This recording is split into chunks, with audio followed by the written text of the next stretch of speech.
Looking to get quality insurance at a price you can afford? Now you can, thanks to CFM Insurance. CFM specializes in a broad range of farm, home, and rental property coverage. Find an agent right in your local area, as CFM is represented by over 150 independent agents throughout Missouri for friendly, personal, dependable service from a well-respected leader in the insurance industry. Visit cfmutual.com/agents and find an agent near you today.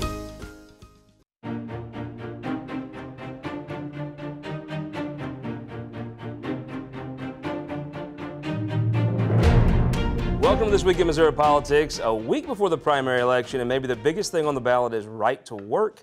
And we have the great right to work debate with Senator Dave Schatz from Franklin County. Welcome back. Thank you. Appreciate it. And you are on the pro right to work side. That is correct. Yes. St. Louis County Executive Steve Stenger, anti right to work, correct? That's absolutely right. Let's just start right off the top. Senator, what is right to work? You know, Scott, just in a nutshell, right to work is about a worker's freedom to choose whether they want to affiliate with a union or not. It's about forced unionization. And I simply believe that a worker should have the ability to choose whether they want to belong or not to belong. And so that question is going to be posed. Unfortunately, it's going to be a little bit deceptive in how people are going to interpret that, but that's really what it is allowing a worker the freedom to choose whether they want to affiliate with a union or not. So to you, what is a right to work?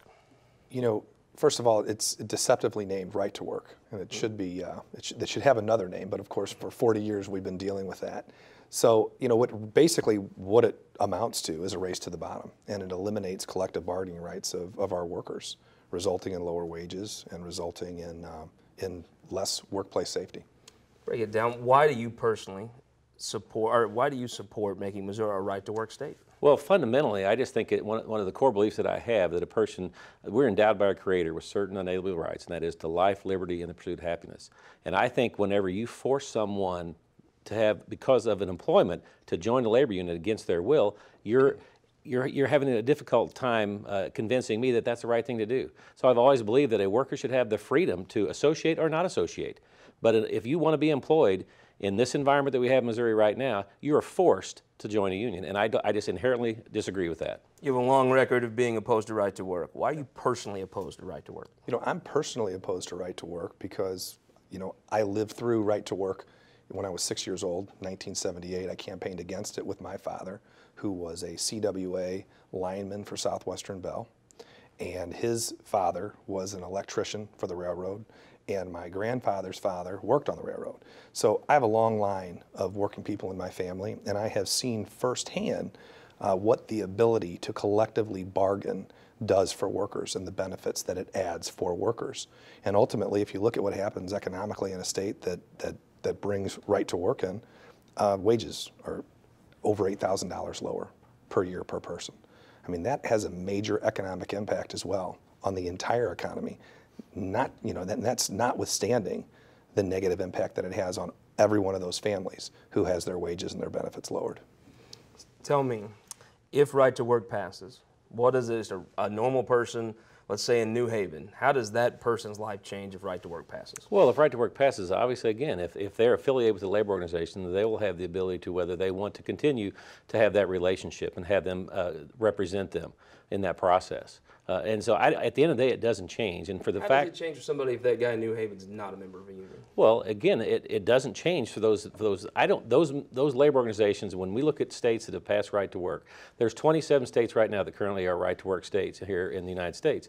And the fact that they're saying that it's a race to the bottom just is simply not true. Because what we've seen in those states that have just recently passed that, Indiana being one, they're seeing an increase in labor participation in those labor unions. And so it's not a race to the bottom. I mean, that's simply deceptive advertising. Things that they're claiming happens that it simply does not occur. And so an individual, I truly believe what we will find that will happen if right to work does pass, we're going to see growth in this state, and we're going to see more and more jobs and opportunities for people to belong to those labor unions if they so choose. How does it affect a person in Maryland Heights if this passes? Well, I can tell you what it did for my family with it not passing in 1978. 4 years later, I stood in a picket line with my dad, exercising our collective bargaining rights as a family to bargain against his company.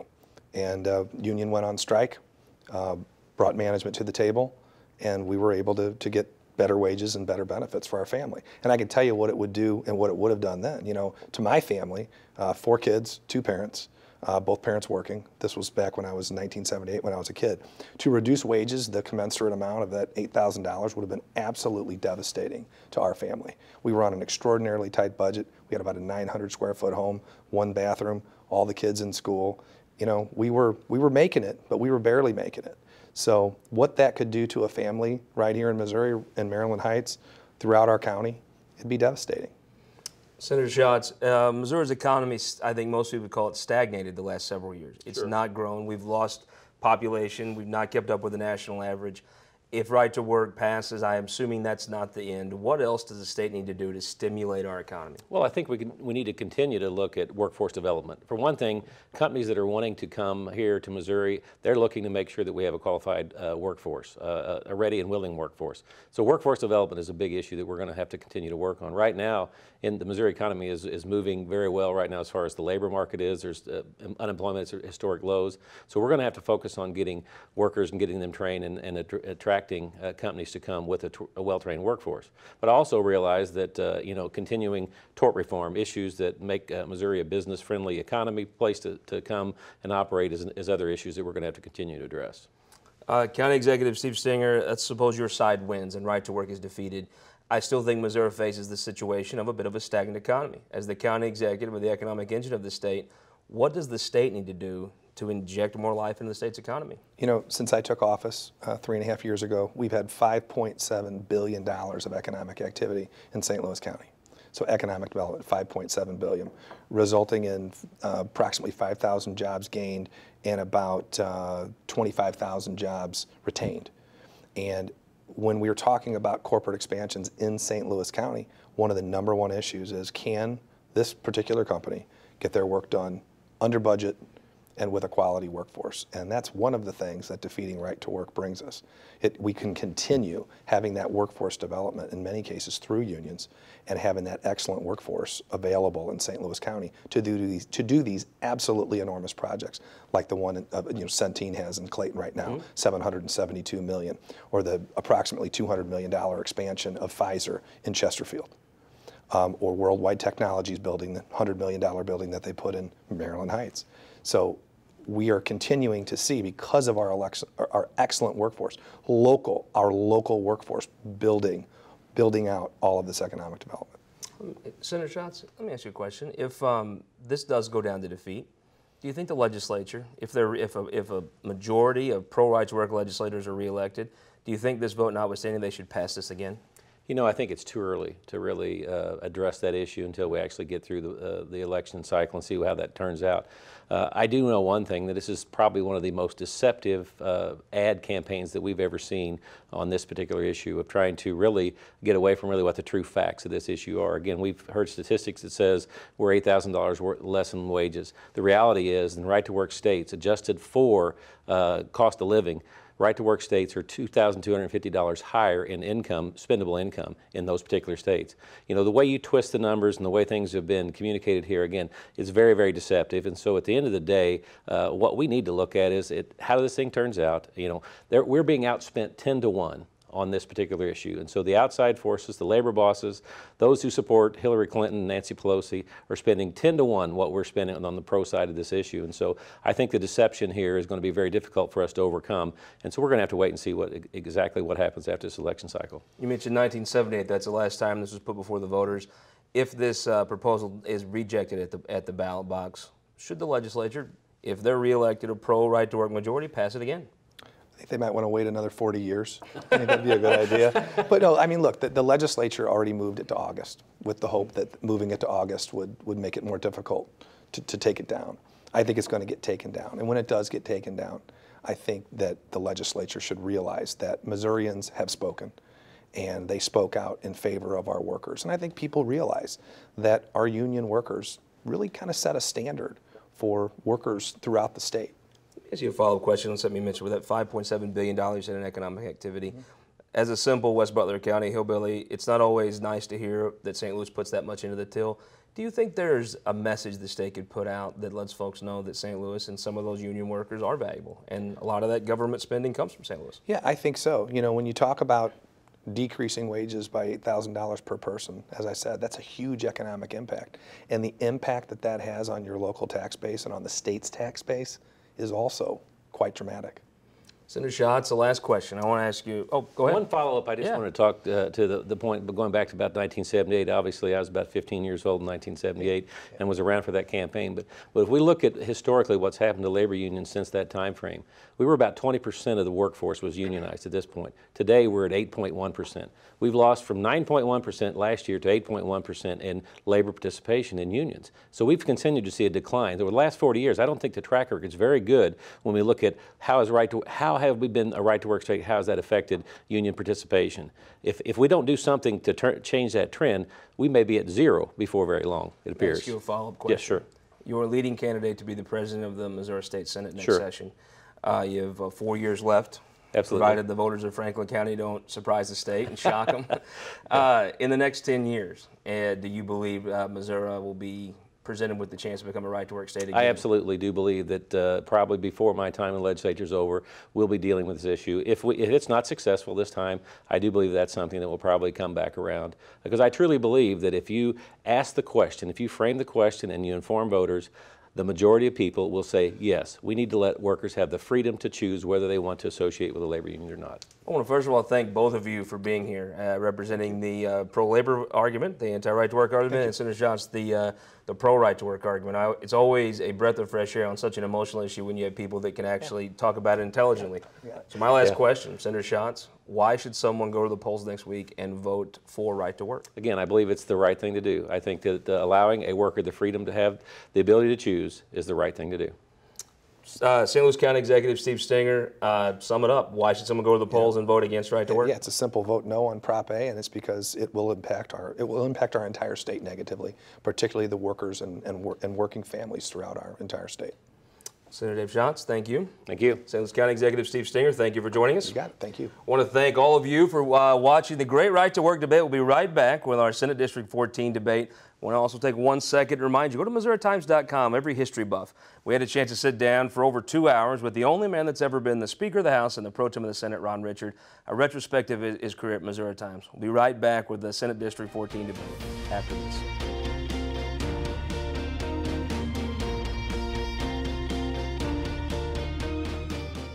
In my state of Oklahoma, since it's become a right-to-work state, we've lost tens of thousands of jobs, and wages have gone down. I lost my job of 36 years. Census Bureau and U.S. Department of Labor reports show that in right-to-work states, families make over $8,700 less per year, but CEOs make 361 times the average worker. Prop A in Missouri is not what they're trying to sell you. Looking to get quality insurance at a price you can afford? Now you can, thanks to CFM Insurance. CFM specializes in a broad range of farm, home, and rental property coverage. Find an agent right in your local area, as CFM is represented by over 150 independent agents throughout Missouri for friendly, personal, dependable service from a well-respected leader in the insurance industry. Visit cfmutual.com/agents and find an agent near you today. At Ameren, Missouri, we know what light can do. It draws people together and chases monsters away. And if you shine it in the right direction, it will light the path for the next generation, showing them what their tomorrow could look like, and spotlighting the possibilities that lay in front of them. Investing in our community by lighting the way forward. That's energy at work. Ameren, Missouri. Welcome back to This Week in Missouri Politics. Instead of an opinion maker panel this week, we have a hyper opinion maker panel.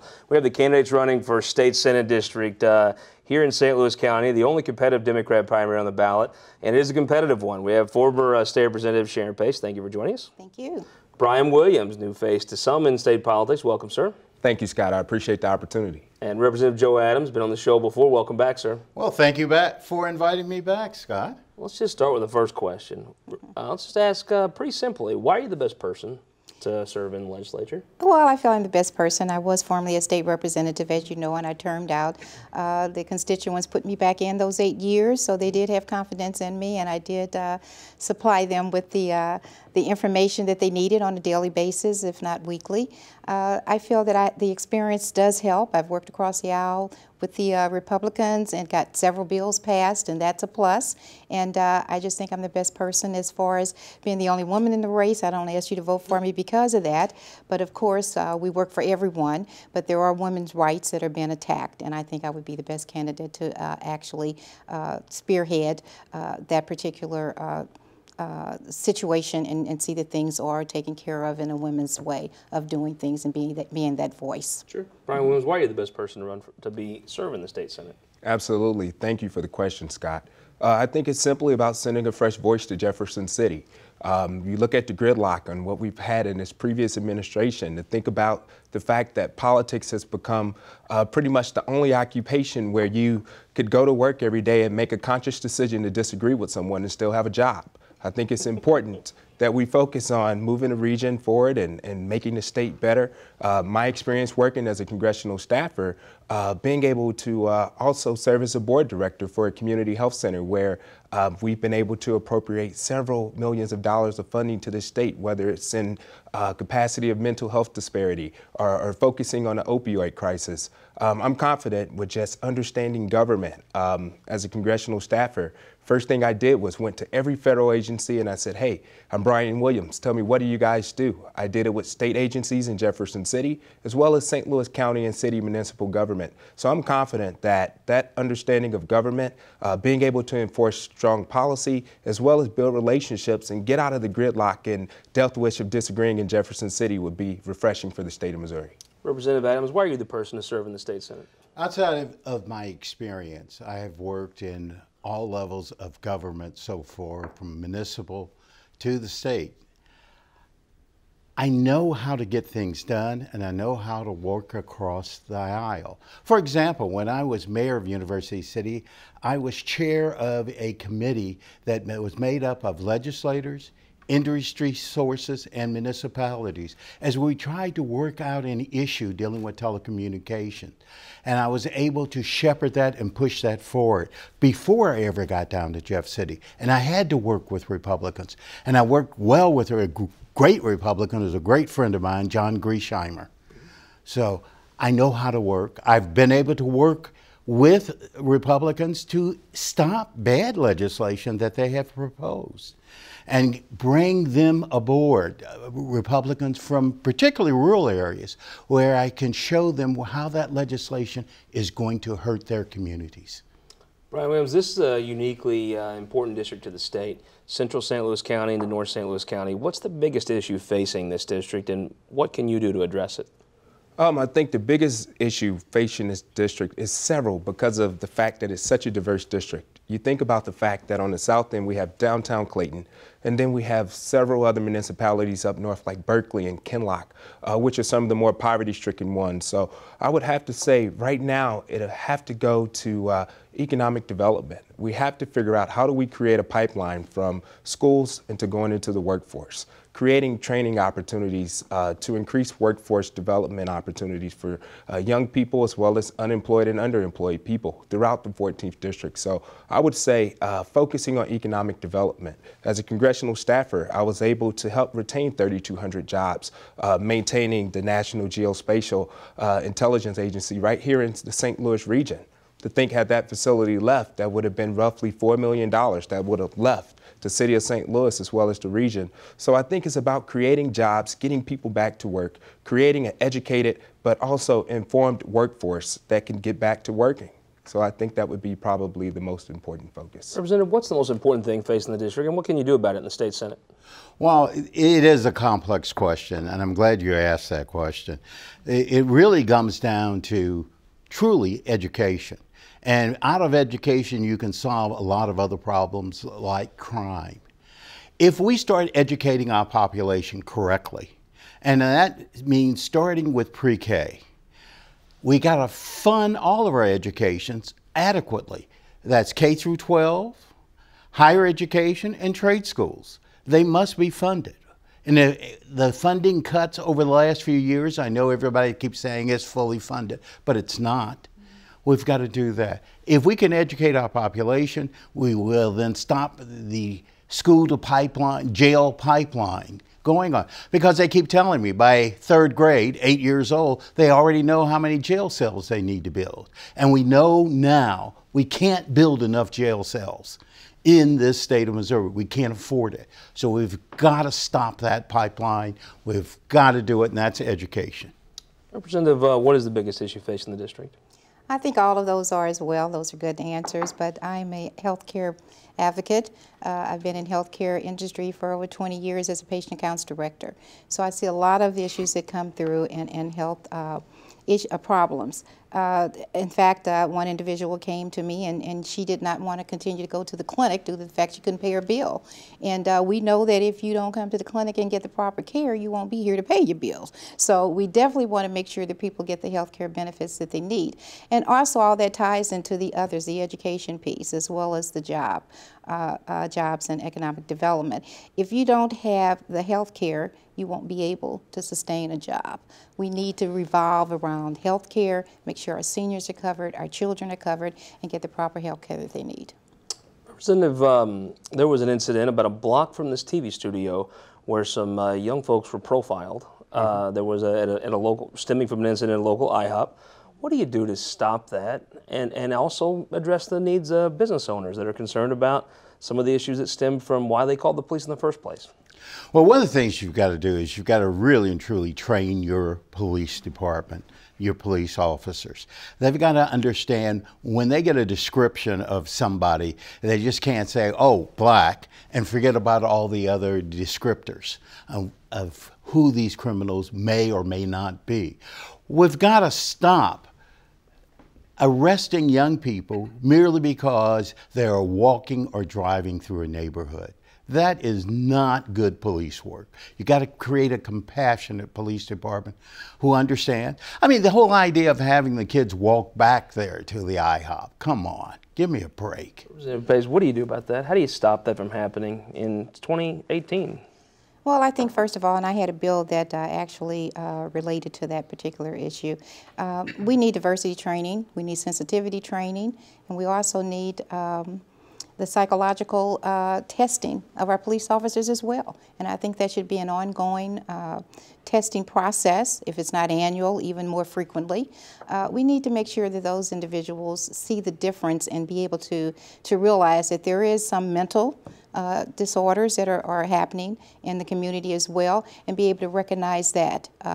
We need to make sure that people and like-minded people and people of color also are in certain environments, that people feel comfortable in talking to them. We need community policing, where people get out and they actually address the people that they're serving, protecting and serving. Brian, you've been very vocal on this issue. What do you do about this? Absolutely. I think it's take action. I was excited to spend time with parents of Clayton students as well as Washington University students and professors. Representative Stacey Newman and I stood with families outside of Clayton High School the other day, advocating not just for to eliminate racial profiling, but to also create a solution between the Clayton Police Department, but also create a safe place for students at Washington University. And as a graduate of Washington University, I'm looking forward to having a conversation with the chancellor of the university, as well as working close with the police chief to figure out how we eliminate opportunities of this situation happening again. We were very lucky to have several young black men that have been helping and working on this campaign as volunteers. Organization called Man Up STL, where a young man brought something to my attention. He said, you know, I think we need more role models. And I've been kind of following politics a little bit, and I've noticed there hasn't been an African-American man in the Missouri State Senate in almost 20 years. That was something I did not know. or maybe I just didn't focus on. But to think that this is an opportunity to not only be a role model for our young African-American male youth, but create a conversation that makes our communities a lot more inclusive. I want to thank everyone for coming here today to share some views. Representative Adams, thank you very much. Brian Williams, I really appreciate your taking the time to come here. Representative Bates, if you could take a few seconds here at the end of the show and maybe look into the camera and give folks a chance to know why they should vote for you next Tuesday. Very well. I'm on? Yes, ma'am. Okay, great. I'm Sharon Pace, and I'm running for, as we said, the state Senate seat in the 14th Senatorial District. I have the experience that's necessary to get the job done. I've fought up in Jefferson City, I've worked across the aisle, and I've passed several bills. And they've all been related to my community and others. I don't believe in staying in one individual spot because there are boundaries. I do work with other legislators and cross that particular line as well. I work to kill one of the bills, and I'll use that term, in committee. It was SJR 39, which was a bill that had negative impacts on the LGBTQ community. We had 3 Democrats in that particular committee, and we worked across the aisle, and that bill died before it even got to the floor. So that was a great accomplishment, and I'm proud of that, and we work for equality for all. So being the only woman in the race, it says a lot due to the fact that there are 34 senators and there are only 6 women, and so that's roughly about 20%, and one is a Republican. So we need to retain that seat. So I say keep up the vote and vote for Pace. Thank you. Brian Williams, why should people vote for you? Absolutely. Thank you for the opportunity, Scott. And I would say simply, it's important to send a fresh voice to Jefferson City. It's important to send someone that not only understands how government works, but is also going to spend the time to work hard on the ground and be inclusive to the community. We felt left out for far too long, and it's time for us to understand exactly what's happening in Jefferson City. As a board director for a community health center, I've been able to work with offices like Senator Roy Blunt, who I may not agree with about anything, but we appropriated $4 million to the state of Missouri that solely went to community health centers to focus on things like mental health disparity and the opioid crisis. As a congressional staffer, I've been able to understand every level of government and look at this community and this district simply as a region and how do we make the state better. So I'm confident with the support of former State Senator Joan Bray and former State Representative Betty Thompson, being endorsed by Planned Parenthood and several labor unions, that we'll be successful with the help of the community, and it's time to send an energetic, fresh voice to Jefferson City. Representative Adams, why should people vote for you? Thank you, Scott. I would like the citizens to vote for me because I have the issues, the insight, and the experience. That's what you need in Jefferson City. I came from the city government, and I bring that perspective to protect the citizens. I have carried the single-payer health insurance bill for the last 2 years, and I have been pushing for changes in the criminal justice system. I am a fresh face down in Jeff City, even though I've been in government a long time. I've worked hard, I've worked across the aisles, I have friends on both sides of the aisles, and I know I can get the job done. I have the energy to do it. So I want to thank you all out there, and don't forget to vote on August the 7th. I want to thank all of you for joining us. Hope you'll join us next week for the big Northeast Missouri State Senate debate. Till then, go to our website, New Show Me Missouri. We're going to do the history of every county in Missouri, traveling all 114 counties, one county at a time. We were in Polk County last week. But join us next week on This Week in Missouri Politics.